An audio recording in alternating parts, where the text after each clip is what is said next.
Good morning, everyone. Today what we're going to look at are two types of triangles.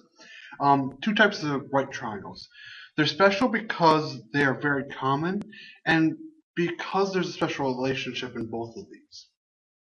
The first of the two triangles we're going to look at is the 45-45 90-degree triangle. And in this theorem, all it is saying is the relationship between the hypotenuse and the leg of this said triangle. In the picture, I did not label angle A and angle C here as 45 degrees, but because segment AB and segment BC are the same length of X, I know that angle A and angle C have to be congruent. This goes back to chapter 4, base angles theorem. So those two angles are congruent, which means if they're complementary and congruent, they both have to be 45 degrees. What this theorem says is if I'm looking at the lengths of the legs and the length of the hypotenuse. The length of the hypotenuse will be square root of 2 times as long as each leg. So if the leg is 7, the hypotenuse will be 7 square root of 2. If the leg is 10, the hypotenuse is 10 square root of 2. If a leg is 2,000, then the hypotenuse will be 2,000 square root of 2. What if the leg is 7 square root of 2? Well, then the hypotenuse would actually be 14. Okay? We're going to go into a few examples and just show you exactly how to figure out the last side if I know it's a 45-45 90-degree triangle. So let's look at the first example. Alright, so let's look at a few of these. The first one in the upper left here. Well, actually what it says is find the missing lengths of the sides in the triangle. Well, first of all, do I know it's a 45-45 90-degree triangle? If this is 45, this is 90, this has to be 45 degrees. Alright. These two angles being the same means both the legs are congruent. If angles are congruent, the sides across from them are congruent. So that means the side over here is 7. In a 45-45 90-degree triangle, the length of the hypotenuse is always square root of 2 times the leg. So this is 7 times the square root of 2. That can't be reduced, so here's my answers. That's 7. That's 7 square root of 2. Now let's look at the one to the right here. Is that a 45-45 90-degree triangle? It is. Now, the next question. What is the length of each leg? Well, the hypotenuse is leg times square root of 2. And I see that the hypotenuse is 6 times the square root of 2. Now, just to be official here, let's set up the equation to find the length of the leg. Leg times square root of 2 has to equal 6 times the square root of 2. So if I want to solve for the leg by itself here, I would have to divide both sides by square root of 2. The leg divided by the square root of 2, this divided by square root of 2 cancels it out. This divided by square root of 2, I get 6. So each leg is 6. Yep, there we go. The next one, 45-45 90, yes it is. Which means this leg over here is 6 square root of 2.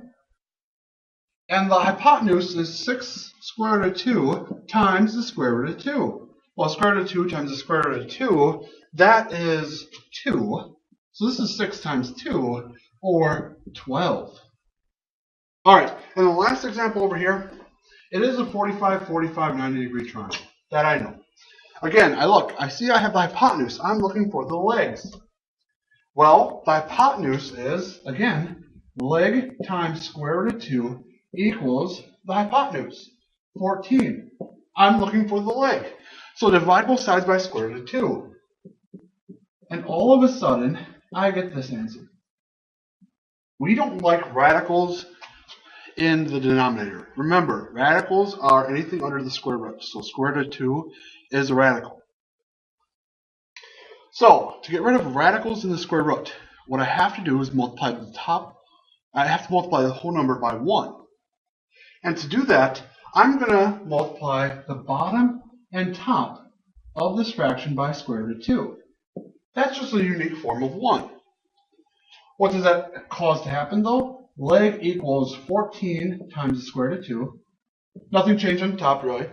But square root of 2 times square root of 2 on the bottom causes me to get 2. So now I have 14 square root of 2 over 2. Divide 14 by 2.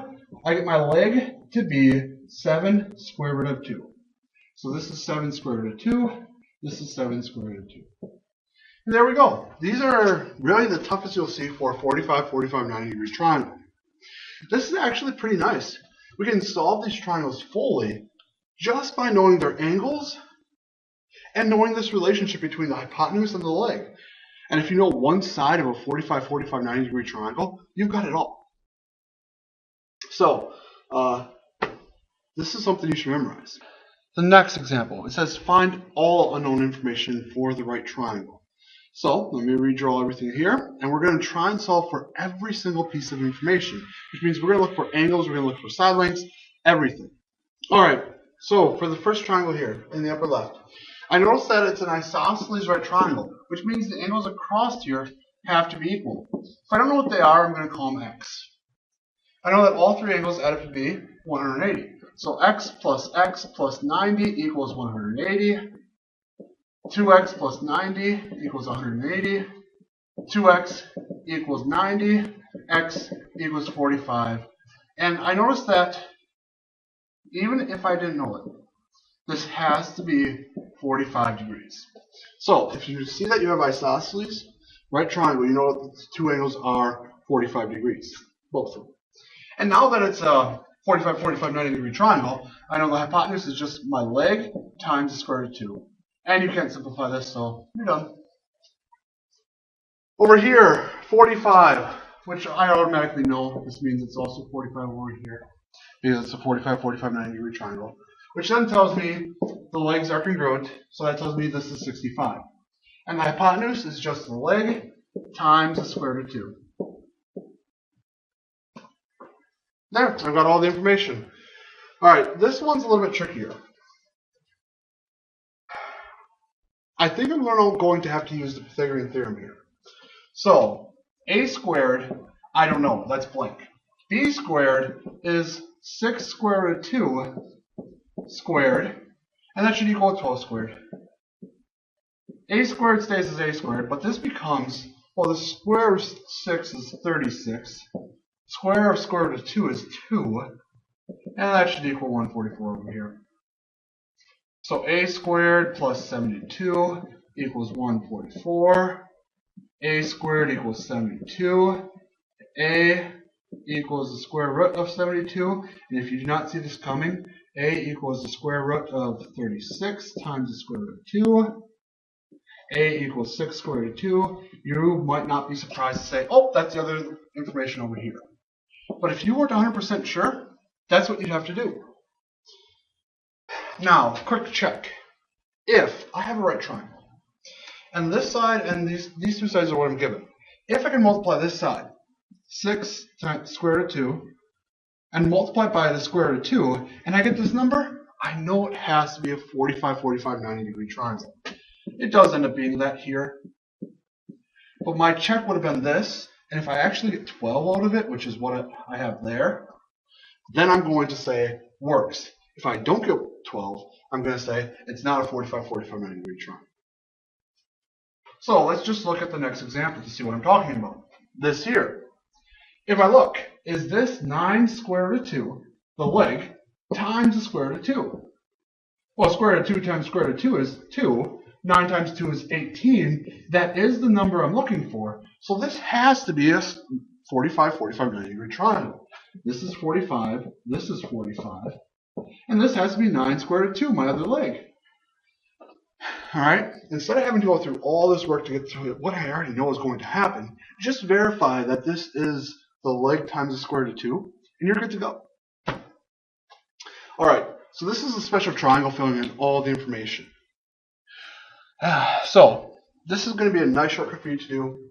Make sure you know this. If you don't know the 45, 45, 90 degree triangle, it's going to hurt you. It's going to make your life a whole lot harder because you have to go through all this instead of this little bit of work over here. The other type of triangle that I'm going to ask you to memorize is what we call the 30, 60, 90. Again, it's a very common one.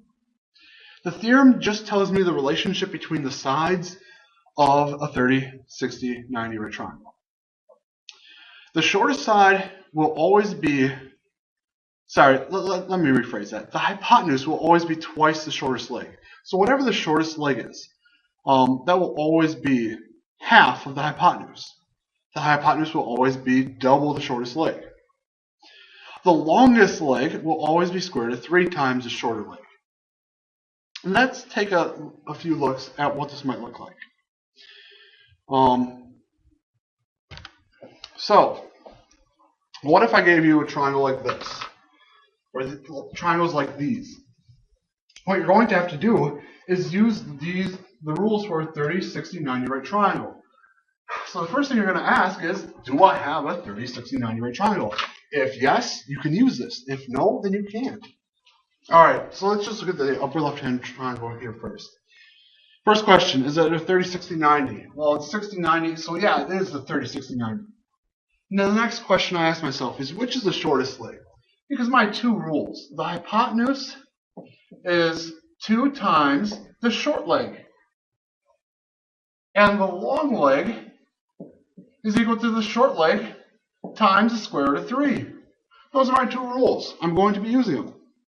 So the one that will help me the most is if I know my short leg here. So if I don't know the short leg, I'm going to find it. If I know it, I'm going to use it. Short leg is always across from the 30-degree angle. So 7 is my short leg. The hypotenuse is always the side that's longest. It's also the side across from the right angle. So the hypotenuse here is equal to 2 times the short leg, 7. So my hypotenuse is 14. Alright, the long leg is across from the 60-degree angle. And that will be the short leg, 7 times the square root of 3. And this you can't simplify. So 7 square root of 3 is my answer. And that's all I have to do here to find it. So the relationship of a 30, 60, 90-degree triangle is that the hypotenuse is always double the shortest leg. The long leg will always be the square root of 3 times the short leg. So let's take a look over here at this triangle. What am I given? Am I given the short leg? No. I'm given the hypotenuse. I want to find the short leg. Well, I know the hypotenuse is equal to the 2 times the short leg. Alright, so look, the hypotenuse is 6 times the square root of 3. So if I'm looking for the short leg, I divide both sides by 2, and I get my answer to be 3 times the square root of 3. That's it. I found the short leg just by dividing the hypotenuse by 2. Now to find the long leg, what I'm going to have to do is take 3 square root of 3, the short leg, and times it by the square root of 3. Well, square root of 3 times square root of 3 is 3, so I get 3 times 3, or 9. The long leg over here is 9. Alright, let's try the bottom left. Is it a 30, 60, 90? 69, yep, it's a 30 down here. Which side am I given? Long leg, short leg, what? I'm given the long leg, because it's across from the 60-degree angle. I want the short leg.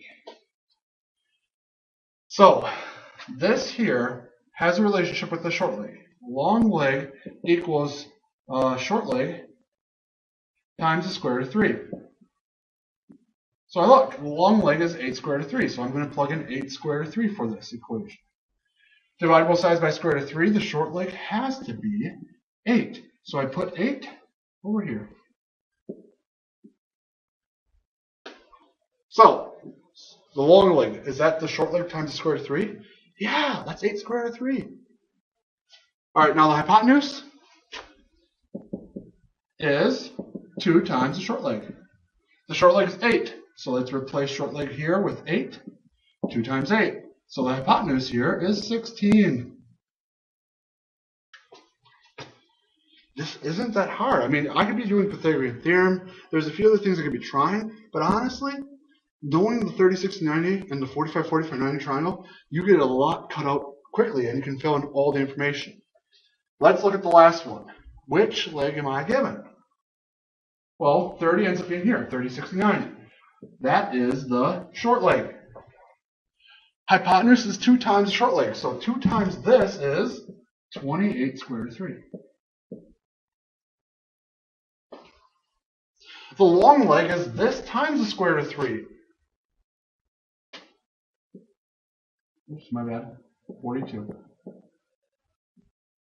Because if I do my work off to the side here, 14 square root of 3 times the square root of 3, well, that becomes 14 times 3, which would become 42. And that's how I get my number 42. So, this is the shortcut that describes the relationship of the sides in a 36 and 90 degree triangle.